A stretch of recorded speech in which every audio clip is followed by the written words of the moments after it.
फरीब ख़ानदान कब्ज़ा खोरन ऐं उन जे सरपरस्त पुलिस अफ़सरान जे रहमो करम ते। नाज़िया जेका दादू जी रहवासण आहे, पंहिंजे ज़ुल्म जी दास्तान कंहिंखे ॿुधाए। HRJDU न्यूज़ जे नुमाइंदे अली जाफ़री सोलंकी दादूअ जे हिन मज़लूम ख़ानदान जी दास्तान खे अवाम आॾो रखे थो।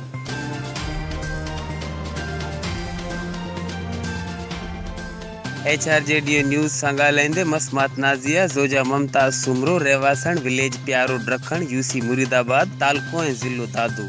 हिन चयो त कुझु ॾींहं अॻु नाले अली गुलाम सुमरो ऐं अली अकबर सुमरो माण्हू वठी हथियारनि जे ज़ोर ते मुंहिंजे घर में घिड़ी आया।